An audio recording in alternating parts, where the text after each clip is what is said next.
Bonjour, aujourd'hui nous allons aborder l'histoire de Liechtenstein. C'est un petit état enclavé entre l'Autriche et la Suisse, d'une superficie de 160 km², avec une population de moins de 40 000 habitants.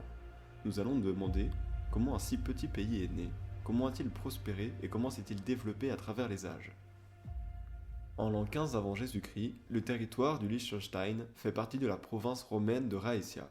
Au IVe siècle, la christianisation commence dans la province. Durant les siècles qui suivent, le Liechtenstein sera rattaché à plusieurs unités politiques à géométrie variable. Entre le Xe siècle et 1152, la Rétie appartient au comté de Bregenz. En 1152, ce comté chute et l'ancienne Rétie est coupée en deux. Le sud est allé au comté de Montfort, qui s'est ensuite subdivisé entre le Montfort et Werdenberg. Le comté de Werdenberg s'est quant à lui à nouveau divisé en 1342 pour donner naissance au comté de Vaduz.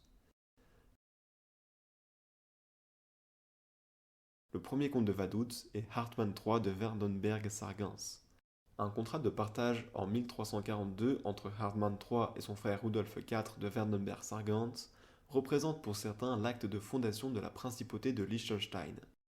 En 1379, le roi Wenzel décerne la souveraineté judiciaire au comte Henri de Werdenberg.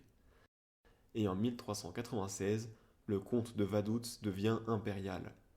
Nous observerons à ce moment le développement de la souveraineté nationale. Le XVIIe siècle est très tourmenté. Des épidémies, des retombées de la guerre de 30 ans et des persécutions à la suite d'une grosse chasse des sorcières agitent le pays. En 1699, la famille de Liechtenstein a acquis le comté de Vaduz et la seigneurie de Schnellenberg, qui étaient les terres importantes de la région. En 1719, les princes de Liechtenstein ont obtenu le titre de prince impérial du Saint-Empire romain germanique, ce qui leur a permis de gagner en reconnaissance et en influence politique dans la région. Au cours des siècles suivants, la principauté est restée un petit état souverain, relativement isolé, avec une économie agricole et forestière. Cependant, au XIXe siècle, le Liechtenstein a commencé à s'industrialiser et à se moderniser. Les princes de Liechtenstein ont encouragé le développement de l'industrie textile, du tourisme et des banques. Au XXe siècle, le pays est resté neutre pendant les deux guerres mondiales. Jusqu'à la fin de la Première Guerre mondiale, le Liechtenstein est étroitement lié à l'Autriche, mais le désastre économique engendré par le conflit contraint le pays à conclure une union monétaire et douanière avec la Suisse. Après la guerre, le Liechtenstein est devenu un centre financier important en Europe. Les banques ont joué un rôle clé dans l'économie de la principauté et de nombreux investisseurs étrangers ont placé leur argent dans les comptes bancaires suisses et liechtensteinois. Toutefois, le pays a également connu des scandales fiscaux qui ont suscité la controverse à l'échelle internationale.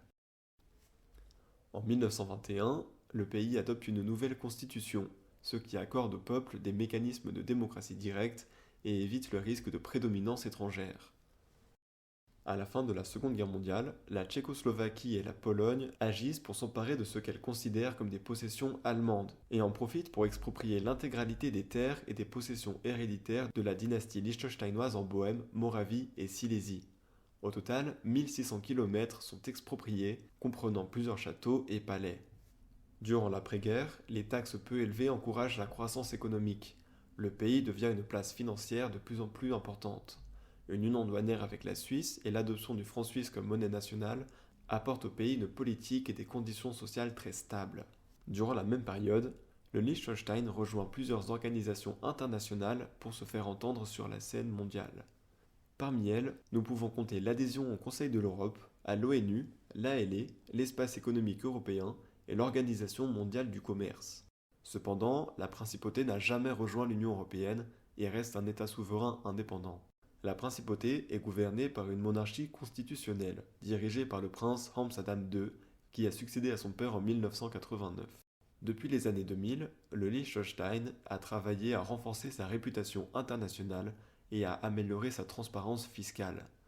En 2008, le pays a signé un accord de coopération fiscale avec les États-Unis et en 2009, il a rejoint l'Organisation de coopération et de développement économique, connue sous le sigle OCDE. Cette organisation promeut les politiques économiques et sociales à travers le monde. Pour résumer, ce pays s'est créé à la suite de subdivisions et de rachats de terres par la dynastie liechtensteinoise. Elle a traversé les âges et a réussi à prospérer à partir du XIXe siècle avec une industrialisation croissante et durant le dernier siècle grâce au renforcement de sa place financière. Voilà, c'était tout pour ce nouvel épisode d'Histoire.